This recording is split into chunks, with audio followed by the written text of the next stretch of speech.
Buongiorno. Many of us have heard this term. This term is so damn important to finance as gravity is to physics. I know this is hard for you, but winter is coming. We know what's coming with it. We can't face it alone. Winter is coming.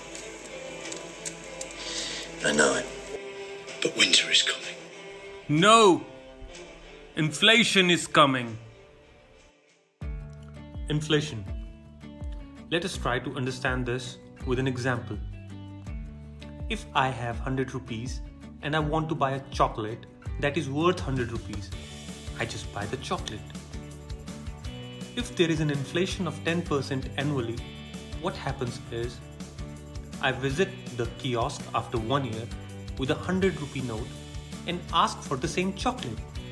But wait, I cannot buy this chocolate anymore.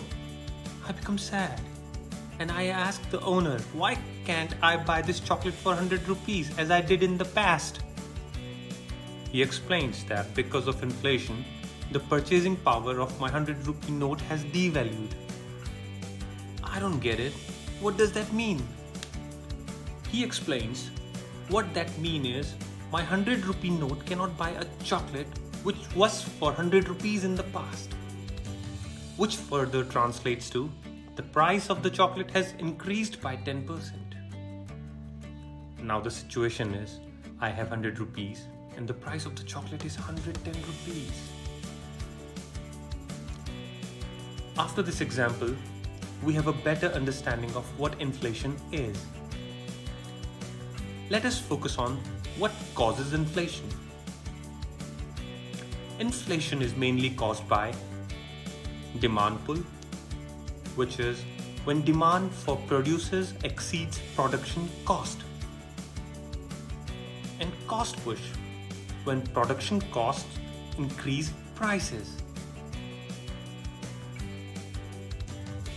There is always a love-hate relationship going on with inflation. Now let us find out who loves inflation and who hates it.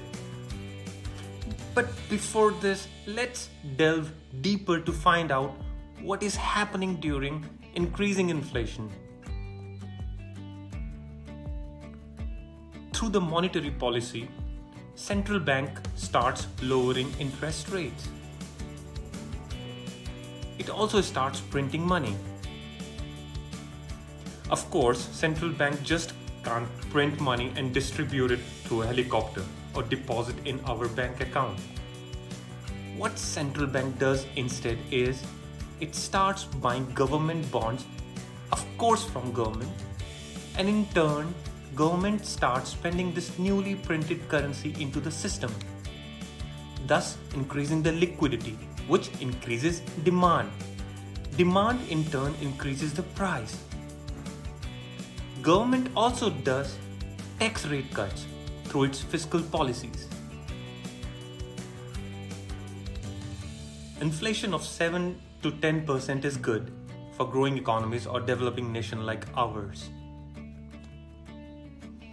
GDP, which shows that how well a country is doing economically, is also linked with inflation.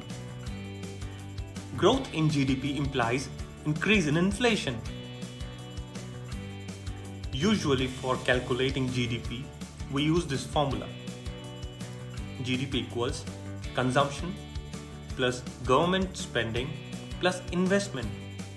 Now comes the important part. Plus export minus import. This export minus import should be positive if we need a higher GDP.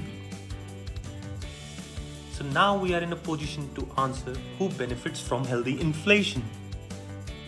Of course, as we see, exporters.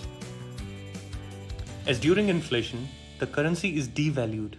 Hence, many countries find it a deal to import from this particular country. Hence, exports boom during inflation and imports doom. I suppose many of you know this, that gross debt of United States is highest of all the countries. Yes, debtors benefit from inflation. Debtors benefit from increasing inflation, while creditors do not benefit from inflation. Let's see this with the help of an example. I have 100 rupees and I need to buy a product whose cost is 100 rupees. Now I have two options. First, I buy the product. Cool. Second, I lend the money to someone at 5%. After 1 year, I get 105 rupees. But after 1 year, the cost of the product has inflated to 110 rupees. We can easily see a real loss of rupees 5. Do we all agree option 1 is better? Hell yeah. For the same reason, pensioners are at loss too. I'm assuming their pensions are not inflation adjusted. So this was a main issue during the tenure of Raghunath Rajan as a governor of Reserve Bank of India. Pensioners were asking for higher rate of interest to meet the increase in price of many producers, while Rajan was showing that it is inflation that is eating their pension. Now I have a question for you all. Pause the video, think about it, come back. Here I go. Is my grandfather, who is sitting on a big pile of cash, doing disservice to himself during times of increasing inflation?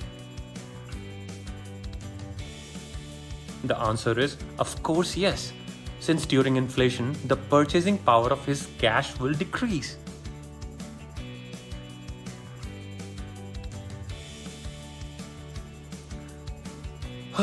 What is biflation?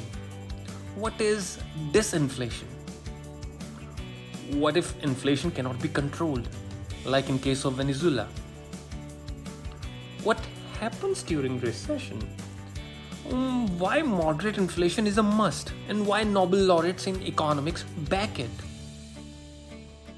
Please go full gas. Go read exhaustively, else come back. Our next video on inflation is coming soon. I hope our video is working like caffeine for you, not chamomile.